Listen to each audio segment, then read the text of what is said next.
coup, bonjour à tous, je suis Sébastien Delpech, président d'Airlab Community et élève en dernière année de l'ENSA Mathmeca, spécialité informatique et option robotique. Du coup, un Fab Lab, c'est un espace de prototypage rapide.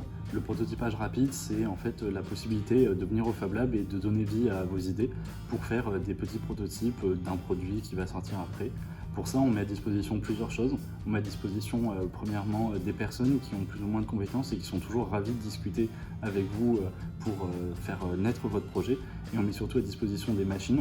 Donc les machines, ça va de machines qui sont plutôt petites avec des outils, tout ce qui est alimentation, stylo, tournevis, à des machines plus lourdes qui vont vous permettre de transformer les matières premières pour créer des objets, comme une découpeuse laser, une imprimante 3D, une fraiseuse, etc. Donc pour Bordeaux INP, la chance d'avoir un Fab Lab, c'est de pouvoir proposer à ses élèves ingénieurs une mise en contact avec le tissu local. Donc dans le Fab Lab, on a des enseignants-chercheurs, des industriels, des entrepreneurs, des startups, des élèves ingénieurs.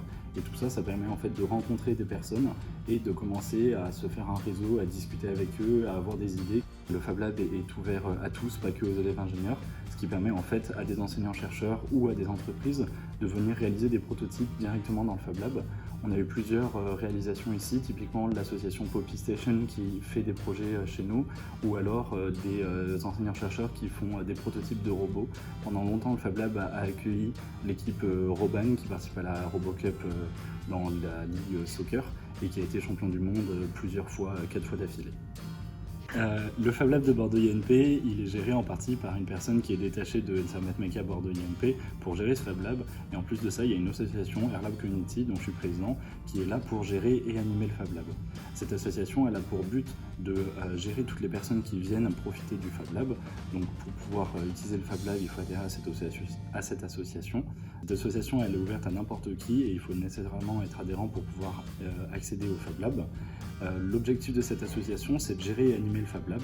Donc on gère l'espace, on le maintient propre, on gère physiquement comment il est disposé et on propose des animations dans le Fab Lab. Ça va de cours et des formations sur les machines, sur la sécurité, jusqu'à la mise en place d'événements. On propose souvent des apérobots qui permettent de faire rencontrer des chercheurs en robotique, des industriels en robotique et des élèves ingénieurs, ou d'autres événements comme ce soir on va à la French Tech Night. Voilà.